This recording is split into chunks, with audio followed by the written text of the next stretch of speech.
Hello, this is NTA Nationwide, and we're sorry for bringing the news late as we joined the 63rd celebration and Jumat prayers at the National Mosque live.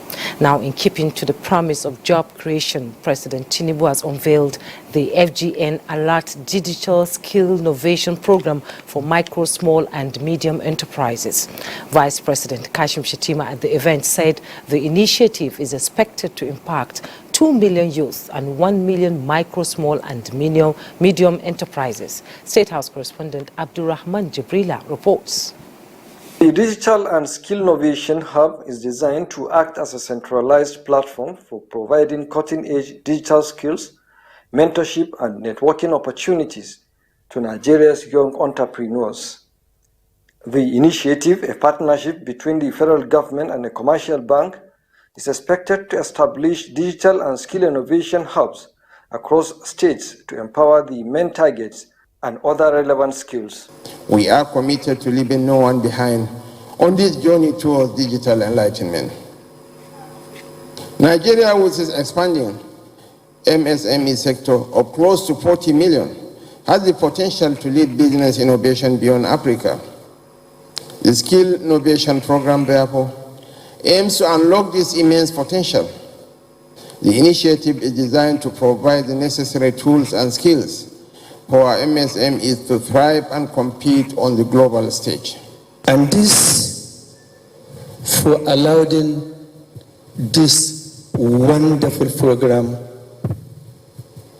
at this time when the whole world switch from analog to digital economy. So Nigeria is on its way to becoming a superpower because technology runs the world and we have the engine to help the world power this new development. This is why this initiative is extremely important. The beneficiaries will be trained on software engineering, product management, business analysis, cloud computing, and product design using specialized resources. We started with 8 states. We moved to 15, and I'm sure before the next 12 months, this program will have a presence in all 36 states and the FCT. Keeping our promise to be with you all the way, our longevity and resilience are the results of constant innovation and rebirth. This is why, nearly 8 decades after, we remain at the vanguard of financial services in Nigeria. Got from Mr. President, he will need us to work a lot with the private sector. And His Excellency has also consistently assured the private sector that this government is ready to provide the enabling environment, the sort of support that the private sector needs. The program is part of a mechanism put in place to revive the Nigerian economy, with banks as key players towards the drive. From the State House, Abdulrahman Jibrila, NTA News. The Petroleum Industry Act, PIA, is said to be the magic wand that will turn around the fortunes of Nigerian oil and gas industry, which has been engulfed with a lot of bottlenecks that are believed to have hindered more investment and development of the sector. Now, one of the products of the PIA is the establishment of the Host Community Development Trust. Similarly, communities concerned have come together to form an NGO, Host Communities of Nigeria Producing Oil and Gas, HOSCON, ahead of the meeting of the Northern Zone chapter of HOSCON this Saturday. The National Secretary Organization, Aminu Yusuf, joins us from our Kaduna Network Center. Thank you so much for joining us, Alhaji Yusuf. Very much, please. Why do we have HUSCON? What does it mean? Communities of Nigeria is an association being formed to pursue the legitimate right of the communities, because there are issues that are arising due to, we are happy that Mr. President General Muhammad Buhari was able to sign the PIA Act. That is precisely 2 years ago. We are very happy for the last night assembly. They were very unanimous in passing the bill, because the bill has been there for over 20 years, but we are happy that the night assembly were able to unanimous and they passed the bill, and Mr. President was able to assent to it to be PIA Act. So the association is there, and since signing of this bill, we expected by now that activities will start. Whatever is due to the communities will be sent to them, but up to today, we are still waiting for the settlers, the upstream, which is the regulator. So up till now, the communities are still waiting to see the dividends of the bill that was signed 2 years ago. Which communities are, are qualified to be members of this organization, HUSCON? Oil and gas, states that produces oil and gas. We have the impacted states, which are the states in the north, and we have the satellite state that these are states that they don't produce oil, they don't produce gas. They are not impacted. What I mean by impacted is that, you see, pipeline passes from Warri, Port Harcourt down to the northern states. We have refineries, we have a depot. So these are the impacted states. Then there are some states in the north that they don't have pipelines passing through their states or communities, and also they don't have depot. So we call them satellite states. But they are very important because they could be impediment to the passing of petroleum products from one state to another. So these are the three groups: oil and gas, impacted states where pipeline passes and depot, and then those states that don't even have pipeline or depot. These are the beneficiaries. There are a lot of benefits that will come to these communities. Thank you so much for coming on NTA Nationwide.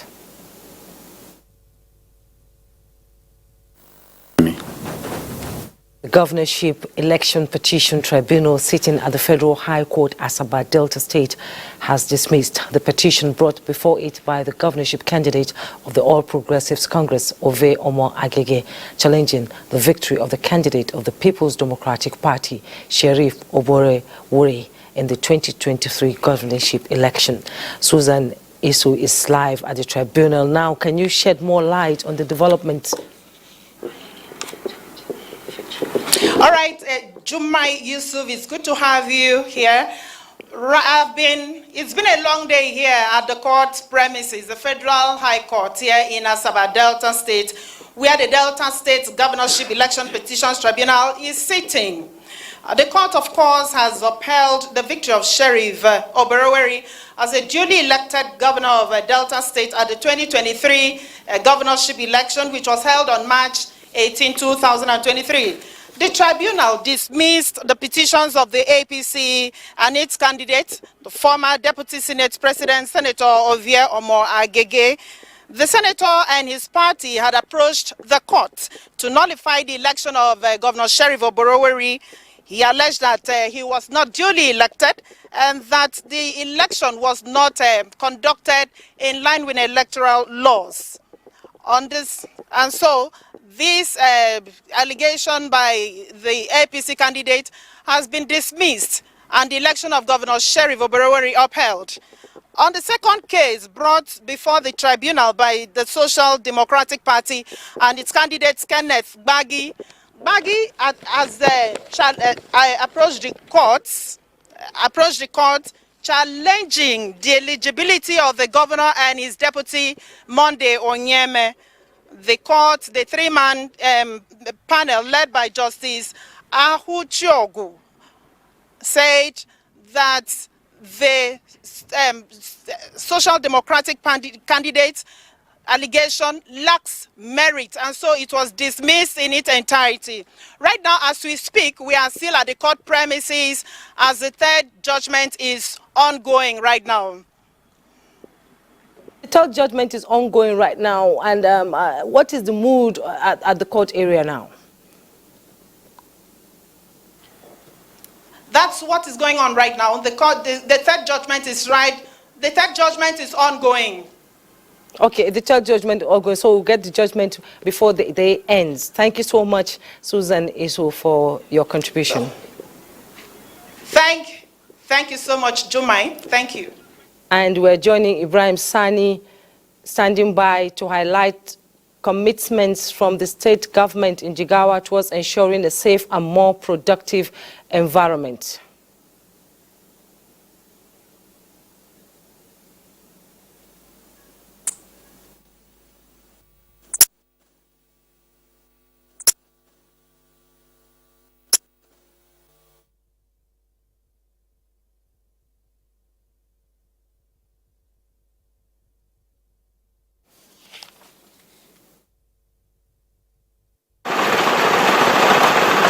Jigawa State is one of the agriculturally endowed states in the country, but is bedeviled by several environmental issues, particularly the problems of desertification, flooding, and erosion, among other ecological challenges that hinder agricultural development.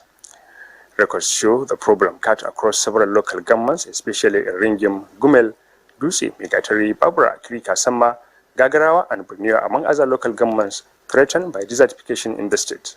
To address the problem and move the state forward economically, the Jigawa State government has launched an institutional tree planting campaign in schools and hospitals, among other public places, meant to tackle desertification and instill the culture among the young generation. In our effort to address desert encroachment, this administration, in partnering with ACRISEL, National Agency for Great Green World, and the Federal Ministry of Environment, is establishing a shelter beds, woodlots, and orchard across the frontline local governments in the state.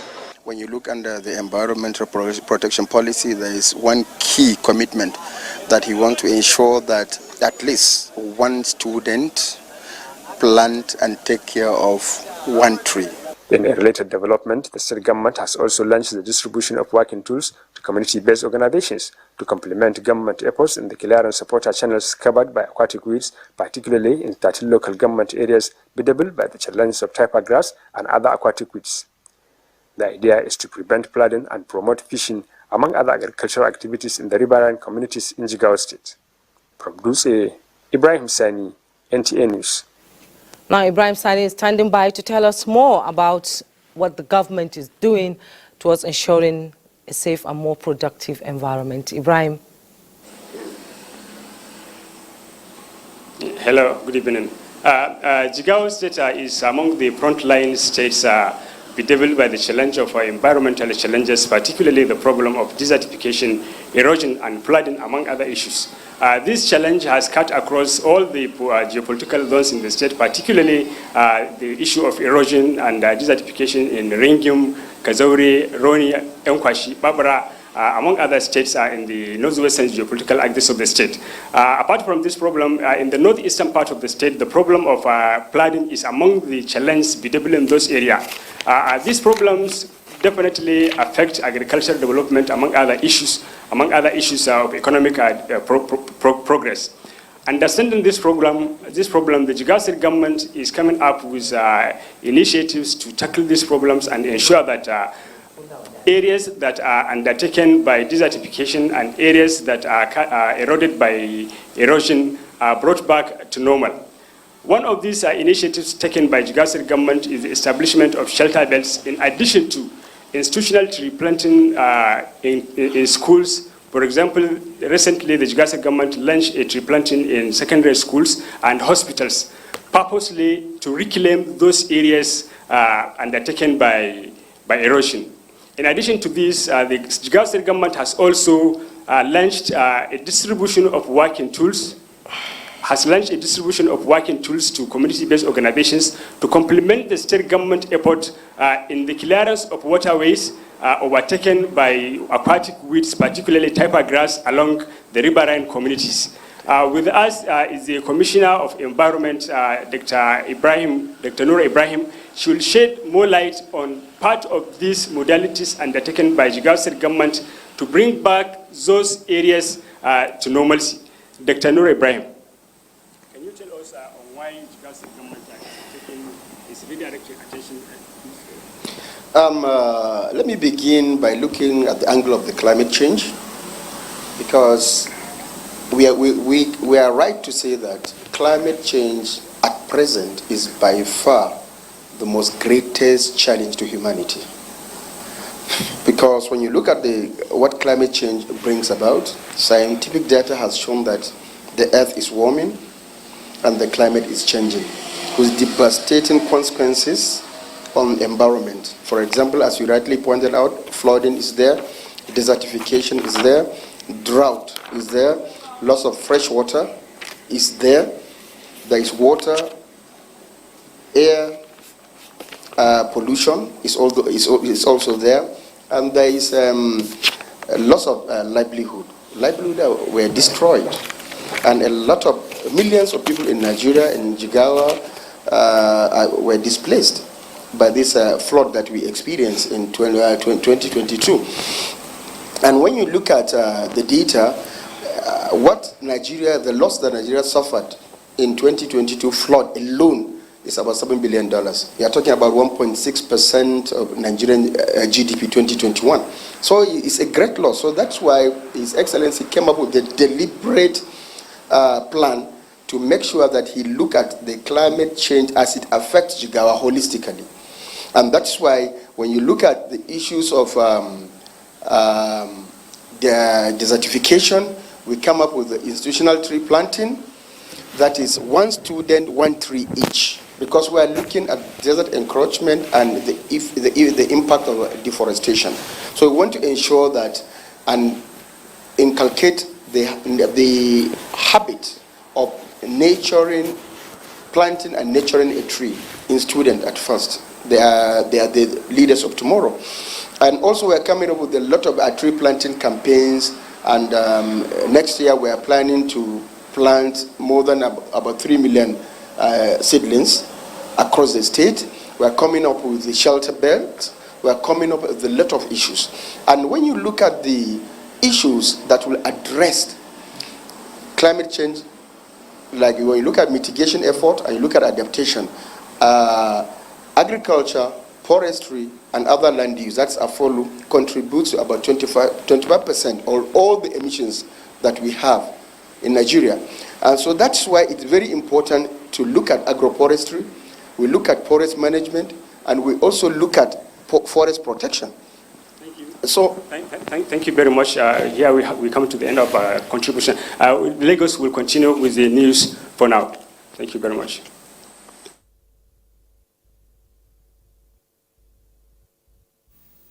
As the preliminary hearing on the death of late musician Ilerioluwa Aloba begins with a coroner inquest, counsel to the deceased, Fumi Falana from Falana and Falana Chamber, assures the public of a thorough exercise. Meanwhile, Lagos State Police Command has confirmed that Balogun Olamilekan Eletu, known as Sam Larry, is currently in police custody assisting in ongoing investigations surrounding the death of Mohbad. Ometere Chiedu reports. Inquest at the instance of Femi Falana Chambers is to unravel the cause of the death of the young musician Ilerioluwa Promise Aloba, also known as Mohbad, who died in yet to be ascertained circumstances on the 12th of September 2023. Though journalists were not allowed into the courtroom, they were however briefed at the end of the short session by Fumi Falana. For us to get to the cause of justice, we need to know the procedures to take. And that is what we just agreed on today. Our message is for the youth to calm down, to keep calm and allow peace to reign, as we will definitely get to the root of the cause of the death of this young man. And of course, the cause of justice will be served. The inquest continues on the 13th of October 2023. In Lagos, Ometere Chiedu NTA News. That's it from here. It's now back to Jummai in Abuja. Well, thank you so much, Ingino. Sports update is next. Nigeria's beach soccer champions, Kebbi Beach Soccer Club, takes on Mazron of Spain Friday at the round of 16 of the ongoing World Winners' Cup. This is the first time the team will qualify for this stage after humiliating BSVN of Slovakia 15-1 on Thursday and qualify as third best team in Group A. From the Nigerian Premier League, football fans in Ibadan, Oyo State capital, will once again enjoy the thrills that often characterize the league opener as Shooting Stars takes on Plateau United on Saturday in match day 1 of the new season at the Lekan Salami Stadium.